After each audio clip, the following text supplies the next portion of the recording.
Assalamualaikum warahmatullahi wabarakatuh. Pernah nggak sih kamu ngerasa semua orang udah tahu mau kemana, mau jadi apa, dan hidupnya kayak tinggal ngikutin peta yang udah lengkap. Sementara kamu masih bengong di ujung jalan gak tahu belok, kanan atau kiri, bahkan gak yakin ini jalan bener apa bukan. Nah, kalau iya berarti kita senasib. Perkenalkan, namaku Soleh. Tapi jangan tertipu dulu sama nama yang kedengarannya syalih itu. Karena kenyataannya, aku masih berusaha keras buat jadi soleh beneran.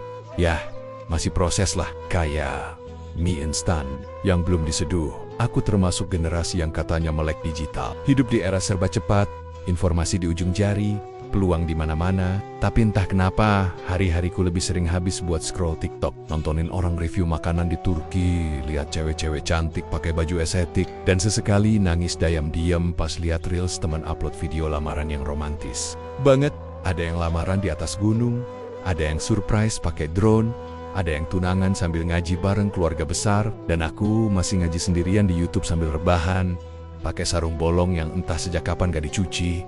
Setiap hari, bangun tidur siang, makan mie goreng sisa tadi malam, terus ngelamun di depan kipas angin. Antara nyesel kenapa dulu gak ambil jurusan teknik, atau nyesel kenapa dulu kebanyakan main game pas kuliah. Kadang aku mikir, hidup ini kayak sinetron yang gak jelas plotnya. Hari ini aku semangat nyusun CV, besoknya malah tidur 14 jam tanpa dosa. Teman-teman seangkatanku sekarang udah sibuk sama urusannya masing-masing. Ada yang kerja jadi guru di sekolah swasta, tiap hari upload story anak-anak muridnya yang lucu. Ada yang kerja di bank, pulang kerja langsung mampir ke cafe hits, sambil bawa laptop biar kelihatan sibuk. Bahkan ada yang sekarang udah jadi mertua karena anaknya udah nikah duluan. Itu senior sih, tapi tetap bikin aku ngerasa makin ketinggalan. Sementara aku masih setia jadi pelanggan tetap warteg depan gang. Bahkan abang wartegnya udah hafal banget selera makanku. Sama kayak kemarin ya bang, telur dadar 2, nggak pakai sambal. Bahkan tukang laundry dekat rumah udah akrab banget. Sampai pernah bilang, Bang Soleh, baju abang tuh kayaknya lebih sering di laundry daripada dipakai deh. Tiap malam aku sering mikir, ya Allah, semua orang udah tahu arah hidupnya, tinggal gas aja. Kok aku ngerasa kayak motor mogok di tengah jalan, gak ada yang mau dorong pula. Kadang overthinking itu datangnya gak kira-kira. Lagi enak-enak ngopi sendiri, langsung keinget, 5 tahun lagi aku bakal jadi apa ya? Jangan-jangan tetap jadi pengamat story orang. Yang paling males itu kalau ada reuni. Acaranya sih seru, bisa ketemu teman lama, makan gratis, nostalgia zaman sekolah. Tapi bagian tanya jawab nggak resmi, itu yang bikin jantung bergetar. Pasti ada aja yang nanya, kamu sekarang kerja di mana, Le? Aku udah punya jawaban standar yang selalu kupakai. Kerja nyari kerja. Biasanya mereka cuma ketawa, terus nyoba ngerubah topik. Padahal aku tahu di otaknya mereka pasti mikir, kasihan juga si Soleh ini. Pulang dari reuni, biasanya aku bawa 3 oleh-oleh. Pertama, sisa gorengan yang gak habis, tapi eman kalau kedua, rasa iri yang muncul tiba-tiba pas lihat temen udah bawa mobil sendiri. Ketiga, overthinking yang gak habis-habis sampai keesokan harinya. Tapi jujur, ada satu momen pas aku lagi rebahan di musola kecil dekat rumah, sambil nunggu waktu asar, aku mikir dalam hati, mungkin Allah belum kasih jalan karena aku belum siap nerima yang besar. Kalimat itu muncul gitu aja, kayak bisikan kecil di dalam hati. Awalnya aku ragu, tapi makin dipikirin, makin masuk akal. Bayangin aja, kalau aku dikasih kerja sekarang, dengan mental yang masih kayak jelly begini, bawaannya cemas, males, moody, gampang nyerah, nggak tahan kritik, pasti malah nambah masalah. Bisa-bisa aku dipecat seminggu kemudian, cuma gara-gara salah balas email atau balas chat. HRD pakai emot api. Mungkin Allah tahu kapasitas kita. Mungkin justru penundaan ini bentuk perlindungan. Aku mulai mikir, apa benar aku udah siap menerima rezeki besar? Apa aku udah bisa amanah? Apa aku udah bisa adil sama waktu, sama tanggung jawab, sama orang tua? Aku jadi keinget nasihat guru ngaji waktu dulu kecil. Rezeki itu kayak air hujan. Kalau ember kita masih bocor, ya nggak akan penuh, meskipun hujannya lebat. Dan aku sadar, emberku bocor di mana-mana. Sholat kadang bolong, bangun pagi kayak perjuangan hidup dan mati. Niat hidup masih sering nggak jelas. Dan yang paling parah, aku sering nggak bersyukur.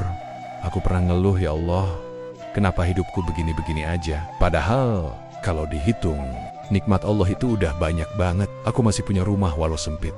Masih bisa makan meski sederhana, masih bisa ketawa walau hati kadang ngambek. Dan yang paling penting, aku masih dikasih waktu buat memperbaiki semuanya.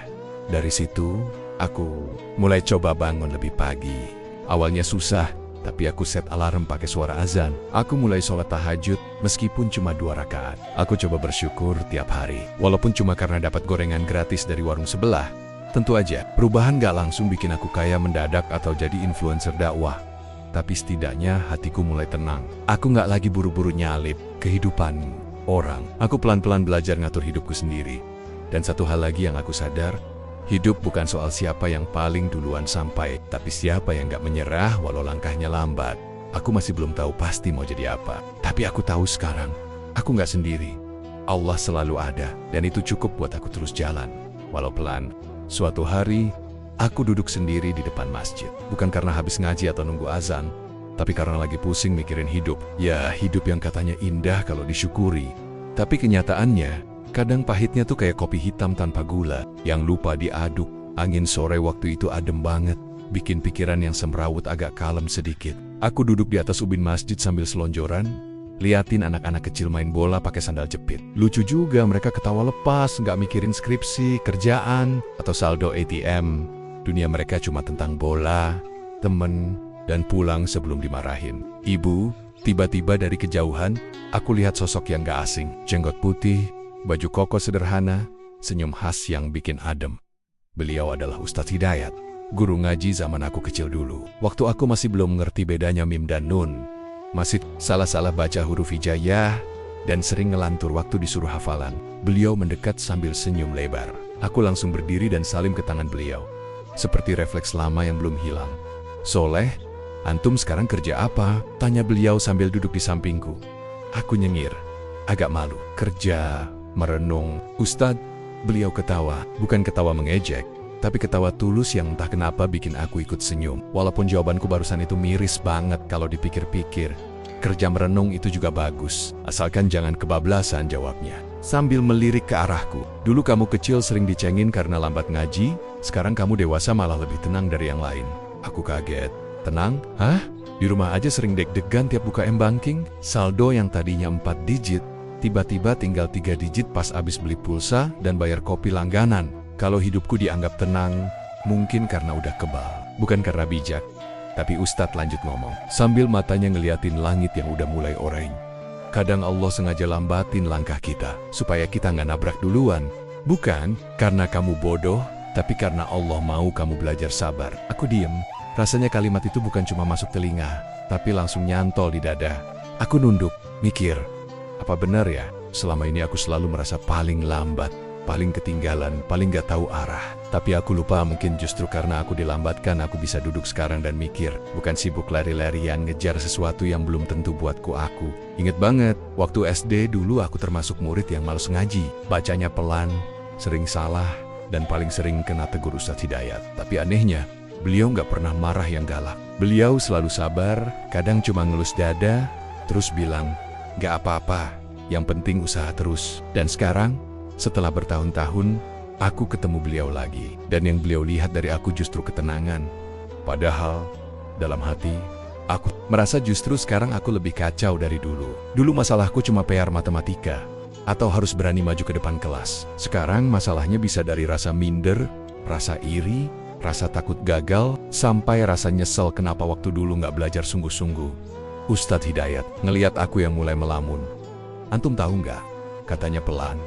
"Rezeki, jodoh, nasib, semua itu bukan perlombaan. Tapi anak muda sekarang banyak yang ngerasa hidup itu balapan. Kalau temennya udah kerja, dia harus kerja juga. Kalau temennya udah nikah, dia ngebet nikah. Padahal, hidup itu bukan tentang cepat-cepatan, tapi tentang kesiapan." Aku manggut-manggut, walau sebenarnya masih agak mikir. "Kamu tahu burung?" tanya beliau tiba-tiba. Aku jawab, "Tahu Ustadz. Yang bisa terbang itu kan?" Beliau "Burung itu kalau disuruh lari, pasti kalah sama kucing. Tapi begitu disuruh terbang, kucing gak akan bisa nyusul. Setiap makhluk Allah punya jalannya masing-masing. Kamu mungkin gak cocok di jalan yang temenmu pilih, tapi bisa jadi kamu sedang disiapkan untuk jalan yang lebih jauh, lebih tinggi, dan lebih mulia." Masya Allah, aku nyengir kecil. "Tapi Ustadz, saya ini masih suka males. Kadang telat sholat, kadang baper kalau lihat orang lain udah lebih dulu sukses." Ustadz cuma tepuk pundakku pelan. "Wajar, kamu manusia, tapi jangan berhenti bergerak. Jangan berhenti belajar, jangan berhenti doa.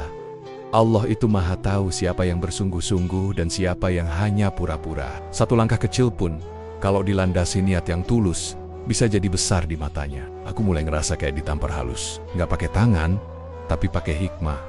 Beliau cerita lagi, katanya, waktu beliau muda, juga ngalamin masa-masa bingung. Sempat kerja serabutan, sempat ditolak waktu ngelamar kerja, bahkan pernah nangis sendirian di masjid karena ngerasa nggak guna.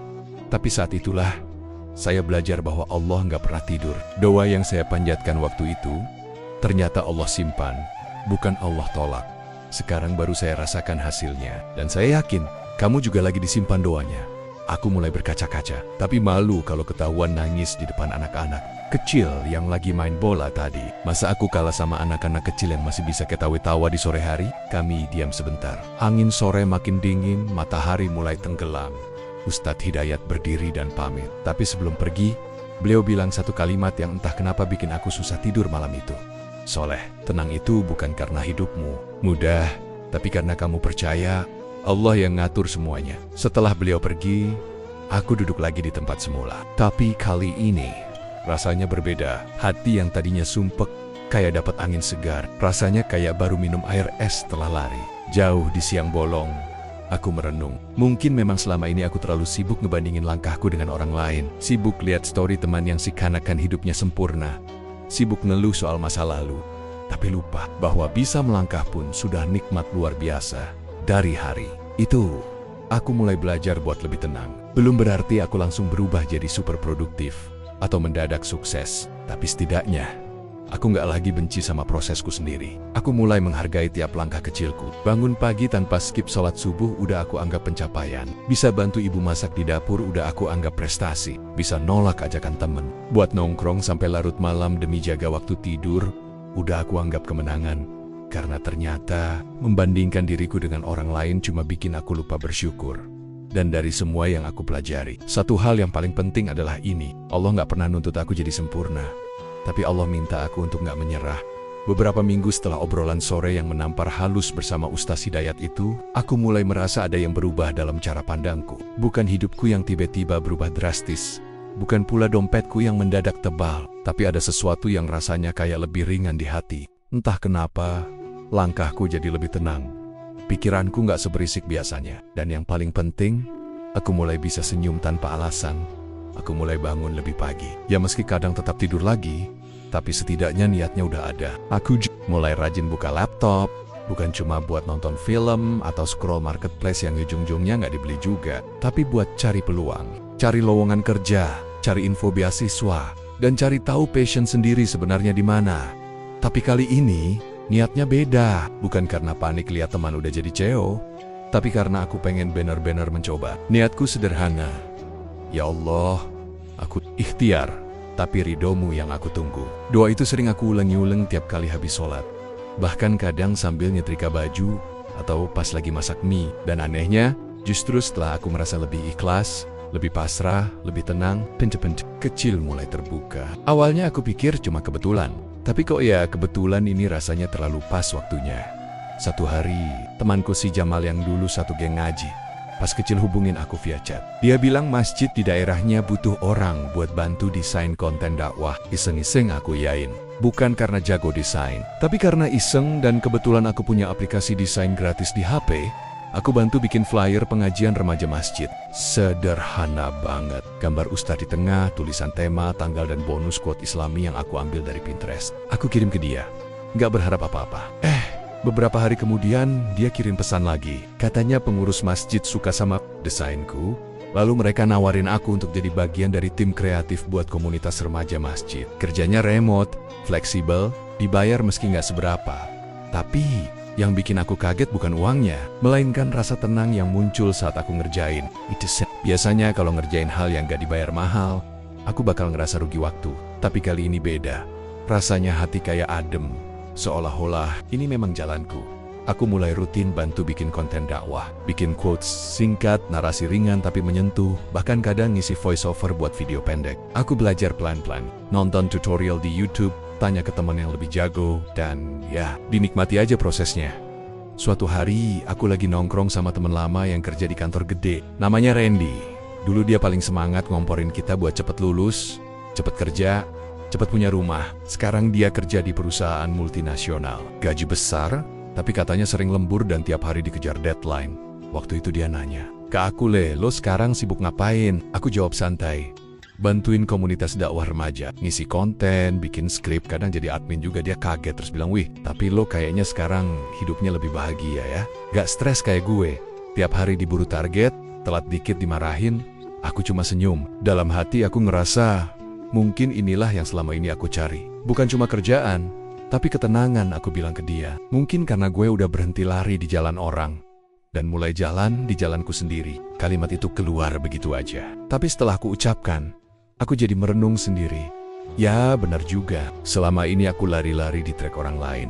Ikut balapan yang bukan aku daftarin. Cuma karena semua orang lari, aku ikut-ikutan. Padahal orang punya waktu start yang beda, punya tujuan finish yang beda, bahkan punya cara jalan yang beda. Dulu aku pikir sukses itu harus punya mobil, rumah, jabatan, dan saldo rekening yang bikin senyum. Sekarang aku sadar, sukses itu bisa juga berarti hidup yang tenang. Bisa tidur nyenyak tanpa nyembunyiin apa-apa, bisa senyum sama orang tua walau belum bisa kasih banyak. Dan yang paling penting, gak ngerasa kosong walau dompet kadang kosong. Proses itu, aku mulai pelan-pelan belajar banyak hal. Tentang rasa syukur, tentang pentingnya istiqomah walau kecil, dan tentang nilai sebuah niat. Aku juga mulai lebih terbuka dengan keluarga. Biasanya aku males ngobrol sama ayah ibu karena takut ditanya soal kerjaan. Tapi sekarang aku bisa cerita dengan tenang. Aku belum punya penghasilan tetap, tapi insya Allah aku sedang belajar ke arah sana. Dan anehnya, mereka malah lebih tenang juga. Katanya, yang penting kamu gak nyerah dan gak jauh dari Allah. Kedang, malam-malam aku merenung sambil dengerin murotal. Aku jadi sadar bahwa selama ini aku sering ngeluh soal takdir.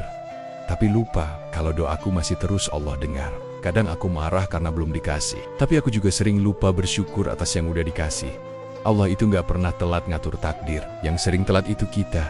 Telat sadar, telat bersyukur, telat minta maaf, telat mulai dan telat berhenti. Membandingkan hidup kita dengan orang lain. Kita lupa bahwa sabar itu bukan pasrah aja, tapi tetap jalan meski pelan. Kita juga lupa bahwa rezeki itu bukan cuma soal materi, tapi juga ketenangan, keikhlasan dan rasa cukup. Sekarang, aku masih hidup sederhana. Makan masih di warteg, kopi masih sachet, baju masih nyetrika sendiri. Tapi entah kenapa, aku ngerasa lebih damai. Dan tiap kali ada teman yang curhat soal hidupnya yang rumit, aku cuma bilang satu hal. Kalau lo capek, jangan berhenti. Istirahat aja sebentar, terus lanjut lagi. Tapi jangan lupa, jalannya harus jalan lo, bukan jalan orang lain. Dunia ini luas. Jalan menuju ridha Allah itu nggak cuma satu. Ada yang lewat bisnis, ada yang lewat kerja kantoran, ada yang lewat dakwah, ada yang lewat jadi guru. Bahkan ada yang lewat jadi ibu rumah tangga. Kita nggak perlu sama, yang penting tetap dekat dengan Allah. Mungkin ada yang sampai sekarang masih bingung mau jadi apa. Nggak apa-apa, gak semua orang harus punya jawaban instan. Kadang kita perlu waktu untuk tahu siapa diri kita. Yang penting, selama belum tahu, jangan berhenti mencari. Jangan berhenti berdoa. Jangan berhenti jadi baik. Karena bisa jadi, dari situ Allah buka jalan yang tak pernah kita duga. Dan buat kamu yang baca atau dengar cerita ini, aku cuma mau bilang satu hal. Tenang aja, kamu gak terlambat. Selama kamu masih hidup, berarti masih ada waktu buat memperbaiki semuanya. Entah cerita ini benar atau hanya fiksi. Tapi kalau ada hikmah yang bisa kamu ambil, semoga itu jadi bekal buat langkahmu ke depan. Jangan malu kalau kamu belum tahu arah hidupmu. Malulah kalau kamu berhenti melangkah karena takut salah. Karena sejatinya, salah itu bagian dari belajar. Dan selama kamu masih berniat baik, insya Allah, Allah yang akan tuntun kamu ke jalan yang terbaik. Wassalamualaikum warahmatullahi wabarakatuh.